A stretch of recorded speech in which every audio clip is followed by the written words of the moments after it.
அதிசயங்கள் செய்கிறவர் நம் அருகில் இருக்கிறார்.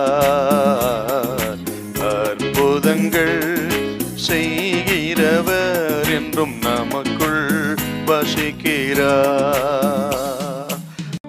யோவான் 11:39 வாசி. இயேசு கல்லை எடுத்து போடுங்கள் என்றார். மரித்தவனுடைய சகோதரியாகிய மார்த்தாள் அவரை நோக்கி ஆண்டவரே, இப்பொழுது நாருமே 4 நாள் ஆயிற்றே என்றாள். அவள் நல்ல விசுவாசி தாங்க மார்த்தாள். இந்த 27 பாத்தீங்கன்னா விசுவாசிக்கிறாவ. உண்மைத்தான் ஆண்டவரே, என் சகோதரன் உயிர்த்தெழுவான். ஆனா இப்ப சொல்றா 4 நாள் ஆயிடுச்சு நாருமே. வீட்டுல இருக்கும்போது சொல்றா விசுவாசிக்கிற ஆண்டவரே, என் சகோதரன் உயிர்த்தெழுவான். இப்ப கல்லறைக்கு முன்பு வந்துட்டா. கல்லறைக்கு முன்பாக அவரால் அந்த விசுவாசத்தை செயல்படுத்த முடியல. அந்த துர்நாற்றம் அவள் விசுவாசத்தை தகர்த்து விட்டது.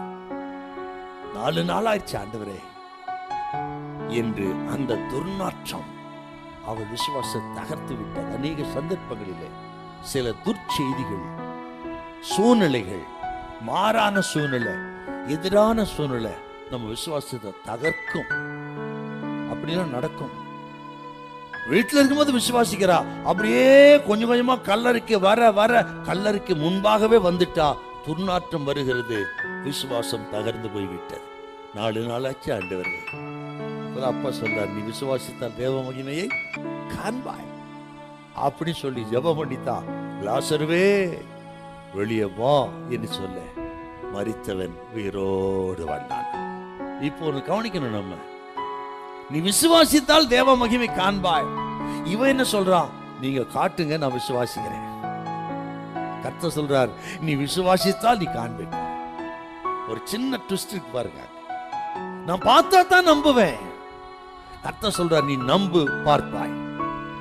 அதுதான் முக்கியம். நமக்கு கண்டு விசுவாசிக்கிறவனும் காணாமல் விசுவாசிக்கிறவன் பாக்கியவான்.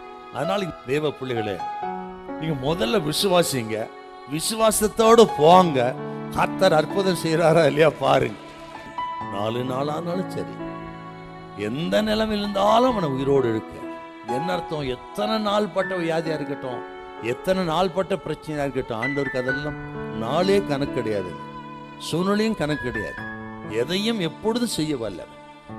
ஆக எந்த நிலைமையிலும் நாம் விசுவாசிப்போம். சூழ்நிலை எதிராக இருந்தாலும் சரி, பயப்படாது, ஆண்டவரை விசுவாசிப்போம். ஹல்லேலூயா, ஹல்லேலூயா.